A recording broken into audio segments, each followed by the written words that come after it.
Hello friends, मैं हूं गौरव और साल 1988 में दो अमेरिकन साइंटिस्टों ने एक पेपर पब्लिश किया named numerical evidence that the motion of Pluto is chaotic. इस पेपर में उन्होंने क्लियरली यह दावा किया कि प्लूटो के केओटिक ऑर्बिट की वजह से बाकी सारे प्लैनेट्स के ऑर्बिट में गड़बड़ आ सकती है। एंड टू वेरीफाई दिस, जब मैंने खुद इस पेपर वाली बात को एक सिमुलेशन सॉफ्टवेयर में डाल के ट्राई किया तो आप खुद ही देख लो हमें क्या मिला। प्लूटो के पाथ में दो ऐसे पॉइंट्स हैं जब वो नेपट्यून के ऑर्बिट को इंटरसेक्ट करता है, यानी अगर ये दोनों एक साथ इन इंटरसेक्शन पॉइंट्स पर पहुंचे एक ही समय में तो कोलिजन निश्चित है।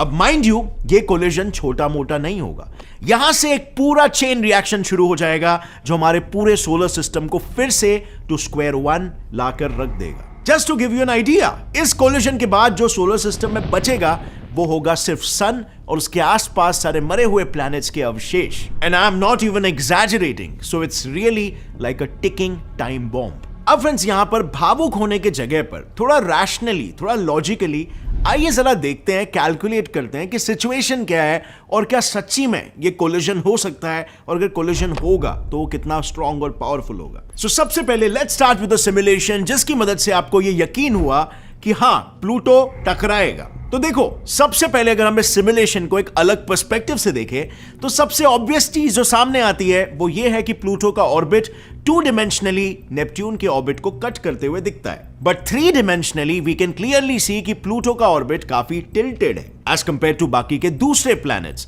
17 डिग्रीज जितना टिल्टेड। और अगर थोड़ा गौर से देखा जाए तो वो नेपट्यून के ऑर्बिट को कहीं से भी इंटरसेक्ट नहीं करता।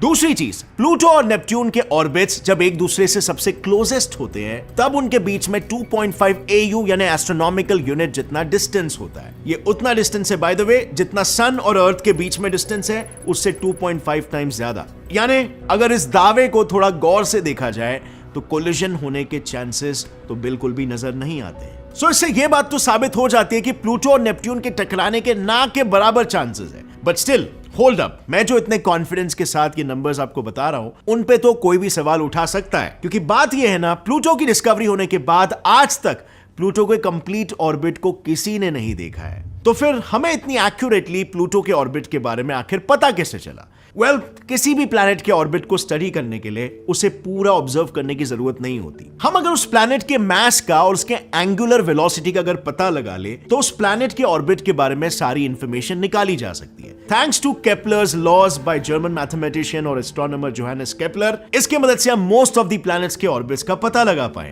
केपलर ने 17th सेंचुरी में ही अपने प्लैनेटरी मोशंस के 3 लॉज को पब्लिश किया था, जिनकी मदद से आज हम किसी भी सेलेस्टियल ऑब्जेक्ट के पाथ को बड़ी आसानी से स्टडी कर सकते हैं। तो चलो, आपके नॉलेज के लिए मैं आपको एकदम सिंपल वर्ड्स में इन 3 लॉज के बारे में समझा देता हूं। फर्स्ट लॉ है, सभी प्लैनेट्स सन के अराउंड एक इलिप्टिकल पाथ में रिवॉल्व करते हैं।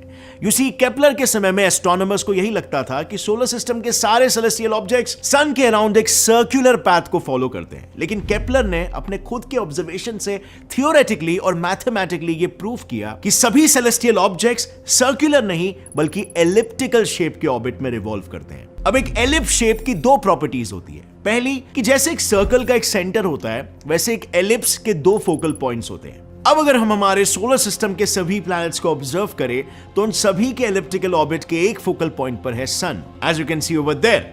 सिमिलरली सेकेंड वाला लॉ भी एकदम इजी है। देखो, according to Kepler second law, कोई भी सेलेस्टियल ऑब्जेक्ट अपने ऑर्बिट में इक्वल इंटरवल्स में इक्वल एरिया कवर करता है। इसे थोड़ा विजुअली एक थॉट एक्सपेरिमेंट के थ्रू समझते हैं। इमेजिन करो एक सन और उसके अराउंड एलिप्टिकल ऑर्बिट में रिवॉल्व करता है ये planet. So now as we all know, sun के ग्रेविटेशनल पुल की वजह से जब कोई भी प्लैनेट सन से दूर होता है तो उसकी वेलोसिटी कम हो जाती है, और जब वो सन के नजदीक होता है तब उसकी वेलोसिटी बढ़ जाती है। बिल्कुल यही कॉन्सेप्ट केपलर के सेकेंड लॉ को एक्सप्लेन कर देता है। सो नाउ इमेजिन कि प्लैनेट हमारे सन से सबसे दूर है, तब बेसिकली अगर हम प्लैनेट से सन तक एक लाइन ड्रॉ करें और फिर स्पेसिफिक इंटरवल के बाद फिर एक लाइन ड्रॉ करें तो हमें एक ट्रायंगुलर सा रीजन मिलेगा। उस ट्रायंगुलर रीजन का एरिया और फिर सेम इंटरवल में सेम एक्सपेरिमेंट को जब हम सन के क्लोजेस्ट पॉइंट से परफॉर्म करेंगे तब उस ट्रायंगुलर रीजन का एरिया, ये दोनों एरिया डिट्टो सेम होगा। And this is what Kepler's second law. And now finally आ जाते हैं most important and most widely used Kepler's third law पर।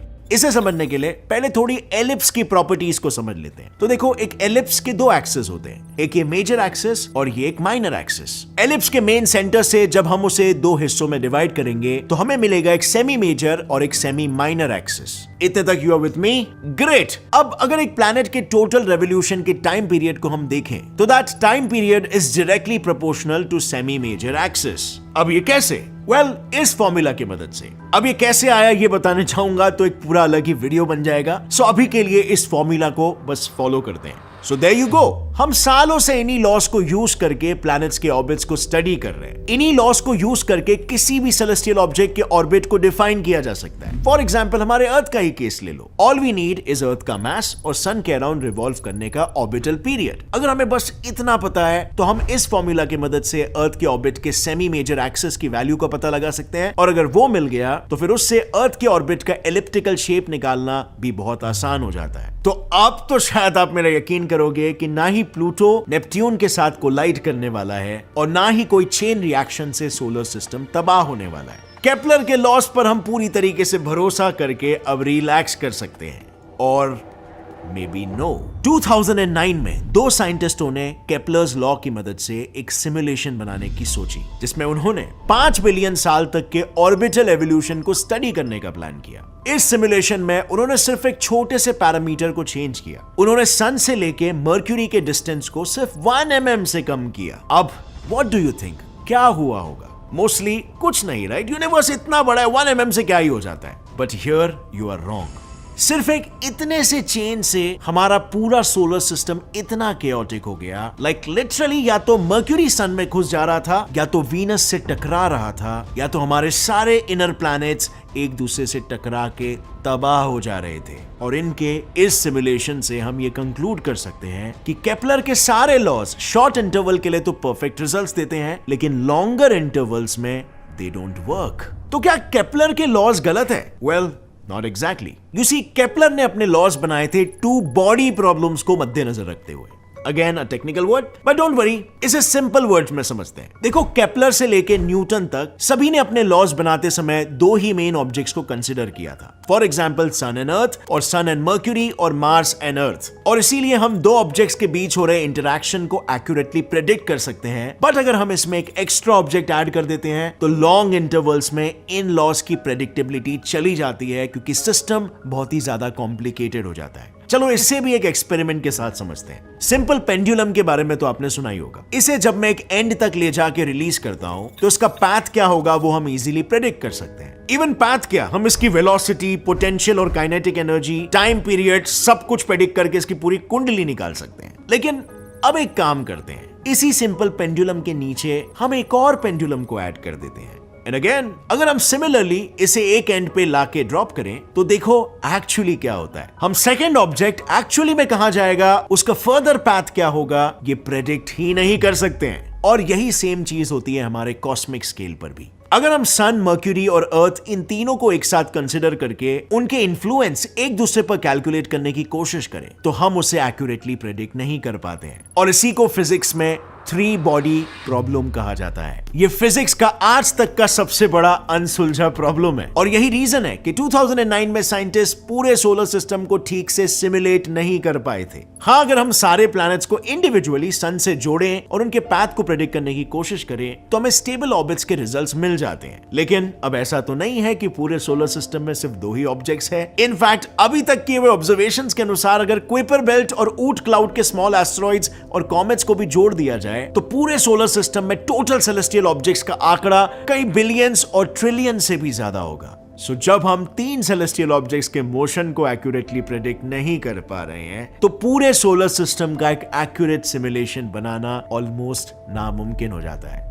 अब फ्रेंड्स, आज के तारीख में भले ही हम 2 से ज्यादा बॉडीज वाले सिस्टम को एकदम एक्यूरेटली प्रेडिक्ट नहीं कर सकते, बट अभी के लिए for short intervals Kepler's laws really work well. और इन्हीं की मदद से आज हम कई सारे प्लैनेट्स पर सैटेलाइट मिशन सक्सेसफुली भेज पाए। फर्क सिर्फ टाइम का है कि कितने लंबे समय तक के लिए हमें मोशन को प्रेडिक्ट करना है। सो उम्मीद है इस वीडियो से आपका 1988 के पेपर को लेकर, उस सिमुलेशन को लेकर मिसकंसेप्शन क्लियर हुआ होगा। और अगर इस वीडियो से आपको कुछ भी नया सीखने मिला, एक लाइक जरूर ठोकना। Stay curious friends, as always, जय हिंद।